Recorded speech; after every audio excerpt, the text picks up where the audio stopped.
देखो सिंपल सा है, बहुत किसी को तुमने पढ़ा भी होगा, नहीं पढ़ा तो देखो यहाँ पे। देखो रिफ्रैक्शन ऑफ लाइट होता क्या है। देखो दो वर्ड होता है, एक होता है रिफ्लेक्शन, एक होता है रिफ्रैक्शन। याद रखना जब भी रिफ्लेक्शन होता था, यहाँ पे रिफ्लेक्शन तुम्हें नहीं पढ़ना है कहीं पे भी, और ना ही रिफ्लेक्शन का यूज आएगा। बस जो जानना है वो मैं बता रहा हूँ।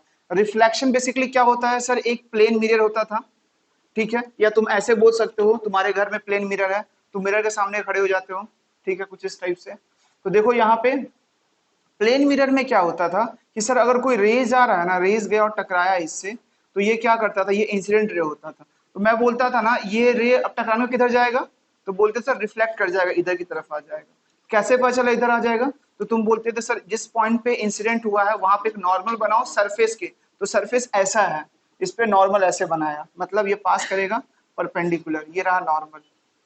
तो अब देखो मैं बोलता था नॉर्मल से इंसिडेंट रे आई पे गया है, और नॉर्मल से जो रिफ्लेक्ट हुआ है वो आर पे आया है, तो बोलते थे I is equal to are, बोलते थे एंगल ऑफ इंसिडेंस, बोलते थे इसे, इसे बोलते थे एंगल ऑफ रिफ्लेक्शन। ये दोनों वैल्यूज इक्वल होता था, ये होता था तुम्हारा रिफ्लेक्शन में।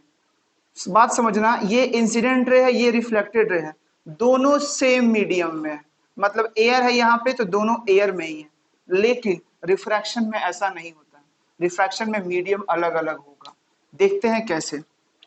देखो यहाँ पे क्या किया, दो मीडियम ले रहे हैं। मीडियम का मतलब क्या है, एयर, वाटर, ग्लास, ये सब मीडियम बोल रहे हैं इसको। तो यहाँ पे देखो मैंने क्या किया है, मैंने एक बड़ा सा, समझो कि एक बॉक्स ले लिया है, बड़ा सा ग्लास का बॉक्स है, पूरा अंदर ना ग्लास भरा हुआ है।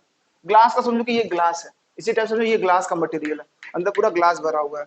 तो ग्लास है, तो ग्लास का ना सबका एक रिफ्रैक्टिव इंडेक्स होता है, ये भी तुमने देखा होगा। आगे डिस्कस करेंगे क्या है रिफ्रैक्टिव इंडेक्स क्या नहीं है। तो ये रिफ्रैक्टिव इंडेक्स इसका दिया हुआ 1.5, और एयर का रिफ्रैक्टिव इंडेक्स होता है 1। ये भी डिस्कस करेंगे क्या होता है क्या नहीं, अभी बस ये जानो इसके कुछ रिफ्रैक्टिव इंडेक्स होते हैं सारे मीडियम के, मतलब हर मीडियम का ना एक रिफ्रैक्टिव इंडेक्स होगा। जैसे एयर है तो इसका रिफ्रैक्टिव इंडेक्स होगा, अगर ग्लास है तो इसका अपनी रिफ्रैक्टिव इंडेक्स होगा। तो इसका रिफ्रैक्टिव इंडेक्स 1 है और इसका 1.5 है। तो मैं देखूंगा किसका वैल्यू ज्यादा है, इसका कि इसका, बताओ।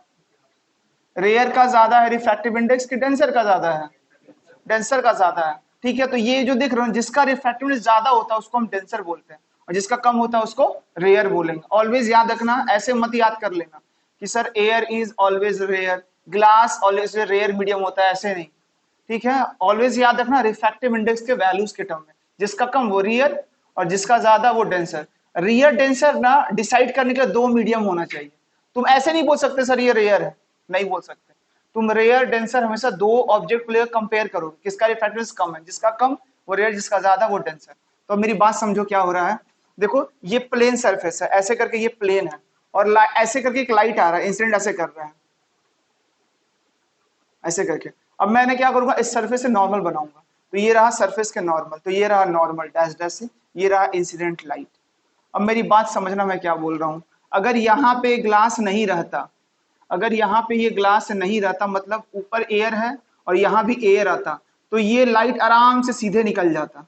लेकिन अब क्या हो रहा है, इस लाइट के पाथ में ना ग्लास आया बीच में, दूसरा मीडियम आया है, ऊपर एयर में था, ये इंसिडेंट रे एयर में था, और ये ग्लास है। तो जब ग्लास के अंदर जब जाएगा ये, तो मतलब रेयर से डेंसर जा रहा है। जब भी रेयर से डेंसर जाएगा तो जो लाइट है वो नॉर्मल की तरफ झुकेगा।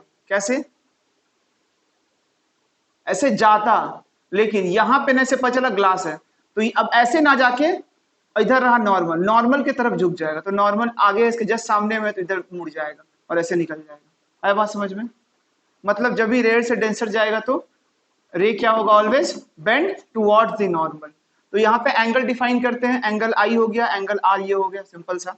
अब यहाँ पे वही मैंने चीज लिखा है, रेयर से डेंसर जाएगा, बेंड्स टुवर्ड्स द नॉर्मल। अब यहाँ पे देखो बेंड क्यों करता है, ये बेंड इसलिए करता है, देखो यहाँ पे ना जो लाइट है, यहाँ पे जो लाइट का रे है ये एयर में है, तो इसका स्पीड अलग होगा।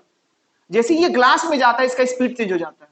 किसी मीडियम में लाइट जाएगा तो हर बार स्पीड चेंज होता रहेगा। अगर मान लो तुमने इसे वाटर के अंदर भेजा तो वाटर में अलग स्पीड होगा, ग्लास में, ग्लास में अलग स्पीड होगा, एयर में अलग स्पीड होगा। तो स्पीड जो होते हैं वो डिफरेंट डिफरेंट होते हैं, डिफरेंट मीडियम।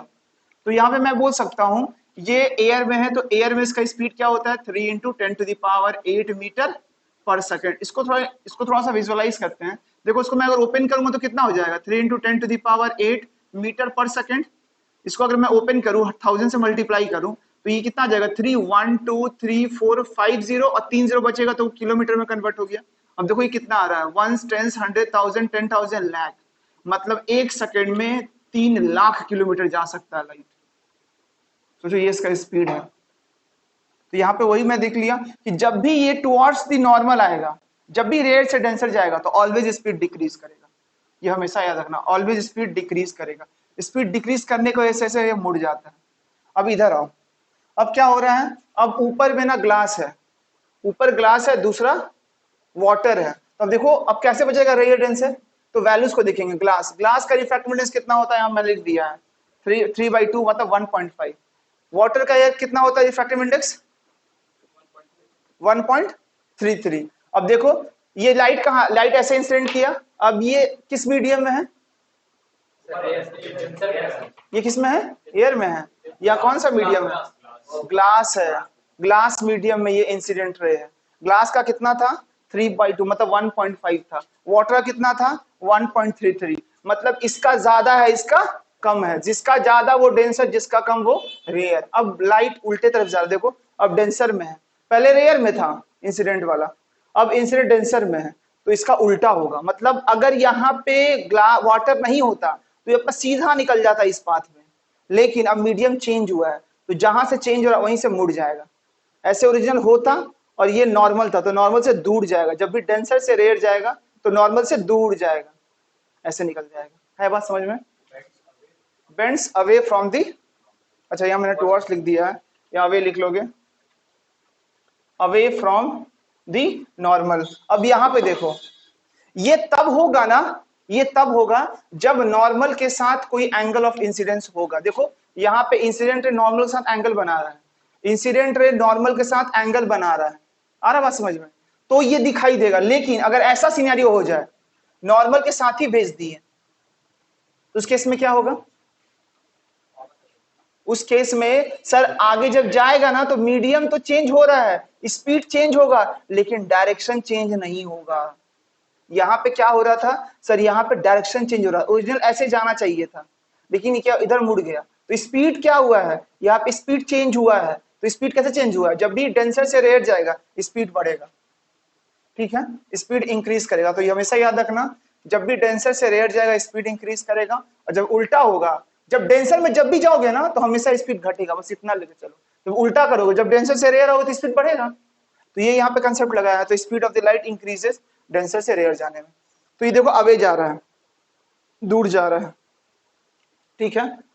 तो अब देखो यहाँ पे क्या हो रहा है, यहाँ पे स्पीड चेंज हो रहा है लेकिन डायरेक्शन चेंज नहीं हो रहा है। तो अगर मैं पूछूंगा यहाँ पे एंगल ऑफ इंसिडेंस कितना हो जाएगा,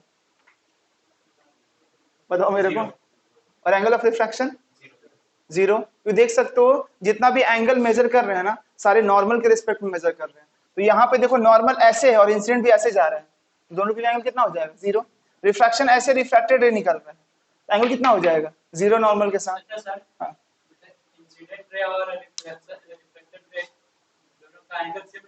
नहीं, रिफ्लेक्शन में सेम रहता है, रिफ्रैक्शन में सेम नहीं रहेगा। ये रहा एंगल ऑफ इंसिडेंस, ये रहा एंगल ऑफ रिफ्रैक्शन। तो इसलिए देखो यहाँ पे ये एक्चुअली ऐसे होता लेकिन ये मुड़ गया, तो ये कितना मुड़ा ना, that is called as angle of deviation. तो यहां से डेविएशन डिनोट करते हैं। तो यहां से जो रो है वो आगे बात करेंगे डेविएशन, ये बस समझ लो, इसको नोट करो। उसके बाद आते हैं टोटल इंटरनल रिफ्लेक्शन में एक छोटा सा, क्योंकि अभी ऐसा करा रहे हैं ना, तुम लोग का एग्जाम आने वाला है ना, तो जो जो इंपॉर्टेंट्स हैं वो सब पहले करा दे रहे हैं। फिर 25 का कब है टेंडर का एग्जाम, हो गया